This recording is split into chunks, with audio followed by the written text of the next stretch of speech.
Hello दोस्तों। इस दुनिया में बहुत कम ही लोग यानी कुछ ही परसेंट लोग अमीर एवं हैप्पी लाइफ जीवन जी पाते हैं। ये लोग ऐसा इसलिए पॉसिबल कर पाए क्योंकि वे लोग कुछ ही अच्छी हैबिट को अपनाकर अपने बॉडी के साथ अच्छा रिलेशन बना लिया है। आज हम बात करेंगे बॉडी काइंडनेस बुक समरी के बारे में। इसके अथर हैं रिबेक्का स्क्रीजफील्ड, जो एक हेल्थ केयर स्पेशलिस्ट हैं।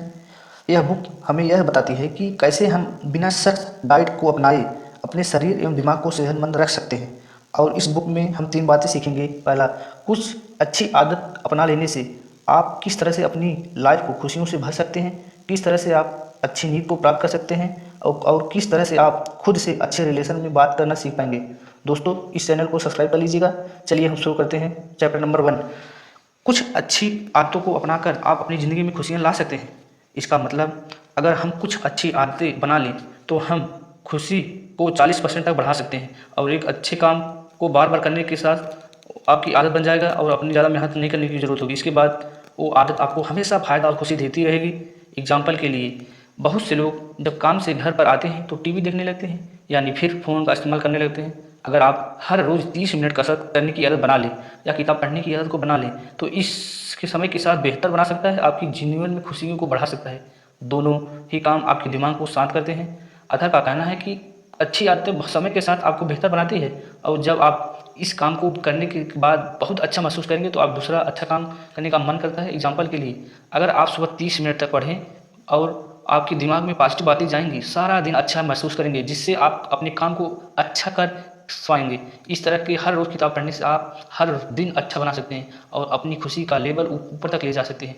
इस तरह से अच्छी आदतें दूसरी अच्छी आदतों को खींचती है। ज़्यादा अच्छी आदतें आपको खुशी और सेहतमंद रखती हैं। एक सख्त डाइट रखने से आप खाने के साथ अपने रिश्ते को बिगाड़ सकते हैं। असल में जो चीज़ आपके लिए नुकसानदायक है वो तो है हर वक्त यह सोचना कि आपको क्या खाना चाहिए, क्या नहीं खाना चाहिए। जब आप खाने के साथ इस तरह से डरेंगे तो आपके लिए सब कुछ नुकसानदायक होगा। साथ ही जब आप कुछ खा लेने के बाद इस बात का पछतावा करेंगे कि आपको नहीं खाना चाहिए था, तो यह आपके लिए और नुकसानदायक होगा। जब आप इस तरह के डर के रहते हैं तो यह आपके खाने और खाना को खरीदने पर बहुत ख़राब असर डालता है। आप बाहर पार्टी में कुछ भी खाने से पहले यह सोचेंगे कि आपको यह खाना चाहिए या नहीं खाना चाहिए। आप सब्जियों से लेकर ब्रेड तक कुछ भी खरीदने में संकोच करेंगे।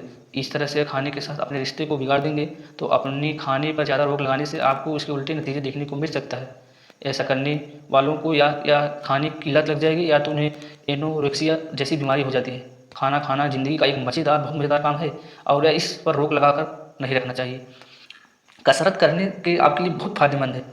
जब भी आप कसरत की होगी आपको बहुत अच्छा महसूस हुआ होगा। कसरत करने से हमारे शरीर में डोपामाइन, एंडोर्फिन नाम के हार्मोन्स निकलते हैं, जिससे हमें बहुत अच्छा महसूस होता है। साथ ही इसे करने के लिए बहुत बहुत फ़ायदेमंद है। कसरत करने से आपको लंबे समय तक जैसी बीमारियाँ होती हैं, जैसे दिल की बीमारी, डायबिटीज़, डिप्रेशन नहीं होगा। कसरत करने से हमारे दिल की धड़कन तेज़ होती है, जिससे हमारे खून का दौरा बढ़ जाता है। हम तेज़ी से सांस लेने लगते हैं, जिससे हमारे लंग्स भी तेज़ काम करते हैं। हमारे शरीर के हर हिस्से में अच्छे से ऑक्सीजन, न्यूट्रिएंट्स पहुंच जाते हैं और जिससे हमारे हर अंग का विकास अच्छे से होता है। लेकिन फिर भी बहुत से लोग कसरत नहीं करते। इसके अलावा कंप्यूटर के ज़माने में आज हर दिन 20 मिनट तक चलते हैं और इस वजह से सेहतमंद नहीं रहते, अच्छा महसूस नहीं करते। कसरत की आदत डालने के लिए आपको एक वजह खोजनी होगी जो आपको मोटिवेट कर सके। बहुत से लोग टीवी के हीरो को देखकर उसकी तरह परफेक्ट एप्स बनाने की कोशिश करते हैं, लेकिन क्योंकि उनकी तरह शरीर बना पाने की सबकी बस की बात नहीं है, इसलिए बहुत से लोग हौसला खो देते हैं और कसरत करना बंद कर देते हैं। इसलिए आप खुद को मोटिवेट करने के लिए कुछ अच्छी वजह खोजिए। खुद को एक परफेक्ट शरीर देने के लिए नहीं, बल्कि खुद को सेहतमंद रखने के लिए कसरत कीजिए। आप यह सोचिए कि कसरत करने से आप अपने तनाव को कम कर पाएंगे, खुद से अच्छा महसूस करा पाएंगे, खुद को बीमारियों से बचा पाएंगे। यह वजह आपको कसरत करने के लिए मोटिवेट कर सकती है। खुद को हर सुबह याद दिलाने के लिए एक मंत्र को अपना लीजिए। इस मंत्र को हर दिन दोहराइए और खुद को याद दिलाइए कि कसरत करने से आप खुद से प्यार जताएंगे। वह वजह आपको हर रोज़ मोटिवेट करेगी। अपने शारीरिक मानसिक सेहत का ख्याल रखने के लिए नींद बहुत ज़रूरी है। इस दुनिया में बहुत कम ही लोग जो सिर्फ 6 घंटे सोकर भी एक अच्छा महसूस करते हैं। रिसर्च के हिसाब से इस तरह के लोग दुनिया भर में सिर्फ 5% हैं जो कम सोकर भी काम अच्छे से कर पाते हैं। बाकी सबके लिए तो 8 से 10 घंटे की नींद बहुत ज़रूरी है। सोने से बहुत फ़ायदे होते हैं। इससे इस चीज़ से अच्छे से याद को रख पाते हैं, किसी भी चीज़ को अच्छे से हम याद कर पाते हैं, अपने तनाव को कम कर पाते हैं, खुद को डिप्रेशन में जाने से रोक पाते हैं। जब आप सोते हैं तो आपका दिमाग बहुत ज़रूरी जानकारी को अंदर स्टोर करता है, बाकी बेकार चीज़ों को निकाल फेंकता है। हम साइकिल में सोते हैं, हर साइकिल लगभग 2 घंटे का होता है। इससे हमें फ्रेश महसूस करने के लिए 4 से 5 साइकिल की नींद की ज़रूरत होती है। हर साइकिल में कुछ पार्ट्स होते हैं, इसमें से एक पार्ट हम डीप स्लीप कहते हैं, जिसमें हमारा शरीर खुद को रिपेयर करता है और हार्मोन्स पैदा करता है, जिससे हमारा मेटाबॉलिज्म मेंटेन रहे। दूसरा पार्ट का नाम रैपिड आई मूवमेंट। इस पार्ट में जाने के बाद हमें सपने आते हैं और सपने आने से हमारी मेमोरी मजबूत होती है। हालांकि हमें ज़्यादातर सपने याद नहीं रहते, लेकिन फिर भी वो हमारी मेमोरी को मजबूत बनाते हैं और भावनाओं को काबू करने में मदद करते हैं। अच्छे से सोने के लिए आप कुछ खास कदम अपने लिए उठा सकते हैं। इसके लिए सबसे पहले अपने बेडरूम से हर वो सामान बाहर निकालिए जो आपको सोने में रुकावट पैदा करती हो, जैसे टीवी, कंप्यूटर, फ़ोन कमरे में मत रखिए। अपने बेड को हमेशा साफ और आरामदायक रखिए ताकि जब आप उस पर जाएँ तो आपका सोने का मन करे। हो सके तो जल्दी से सोने जाइए ताकि 8 से 10 घंटे की नींद ले सकें आप, सुबह उठने पर फ्रेश महसूस कर सकें। साथ सोने से पहले किसी भी इलेक्ट्रॉनिक डिवाइस का इस्तेमाल मत कीजिए। अपने नेगेटिव विचारों को खुद को काबू मत करने दीजिए। हम में से बहुत से लोग कसरत करना शुरू करते हैं लेकिन कुछ समय बाद छोड़ देते हैं। बहुत से लोग डाइटिंग करना शुरू करते हैं लेकिन कुछ देर बाद छोड़ देते हैं। इसके बाद जब भी हम कुछ नया काम करने के लिए जाते हैं तो हमारा दिमाग कहता है, तुमने पहले भी यह आदत डालने की कोशिश की थी लेकिन 1 हफ्ते बाद छोड़ दिया था, इस बार तो बेहतर है कि तुम शुरू ही ना करो। इस तरह के ख्याल हम में से सबसे काबिल व्यक्ति को भी आते हैं, लेकिन एक काबिल व्यक्ति इस ख्याल को अपने ऊपर हावी नहीं होने देता। आपको यहाँ पर समझना होगा कि जो नेगेटिव बातें आप हर वक्त खुद से करते रहते हैं ये सच नहीं है और आपको उसके हिसाब से काम करने की ज़रूरत नहीं है। तो अगली बार आप जब आपको लगे तो आपको ध्यान करने की आदत डालने की कोशिश ही नहीं करनी चाहिए, क्योंकि आप उसे अपना नहीं पाएंगे। तो आप खुद से कुछ पॉजिटिव बातें कर खुद को सुनाइए। आप खुद से कहिए कि भले ही आप उस आदत को हमेशा के लिए ना अपना पाएँ, लेकिन सिर्फ कुछ दिन करने से ही आपकी ज़िंदगी में कुछ दिनों का तनाव तो जरूर कम कर देंगे। अपनी ज़िंदगी के हालात को देखते हुए अपने के लिए प्लान बनाइए। जब आप जान जाइएगा कि किस तरह से आप अपनी सेहत का और अपनी ज़िंदगी का ख्याल रख सकते हैं, तो अब वक्त आ गया है। एक प्लान बनाइए और अपनी ज़िंदगी के अपनाने के लिए प्लान की मदद से खुद खुश और सेहतमंद रह सकते हैं। इसके लिए सबसे पहले एक पेन और पेपर लीजिए और अपना और उसके अलग अलग सेक्शन बना लीजिए और हर सेक्शन में अपनी ज़िंदगी से जुड़ी एक चीज़ का नाम लिखिए, जैसे सेहत, करियर, परिवार और सामाजिक ज़िंदगी। इसके बाद हर सेक्शन में आप लिखिए कि इन चीज़ों को सबसे पहले बेहतर बनाने के लिए आप क्या कर सकते हैं। एग्जाम्पल के लिए, जैसे आप अपनी सेहत सुधारने के लिए हफ्ते में सिर्फ 3 दिन कसरत करने की आदत डाल सकते हैं। आप अपने करियर को बेहतर बनाने के लिए रोज़ सोने से पहले एक किताब पढ़ सकते हैं, जिससे आपको अच्छी नींद आ भी आए और आपकी नौकरी से संबंधित जानकारी भी मिले। आप अपनी सामाजिक ज़िंदगी के लिए बेहतर बनाने के लिए हफ्ते में 1 या 2 बार अपने दोस्तों से मिलने के लिए जा सकते हैं और अपने परिवार के साथ अच्छे रिश्तों को बेहतर बनाने के लिए आप उसके साथ कुछ ज़्यादा समय बिताना शुरू कर सकते हैं।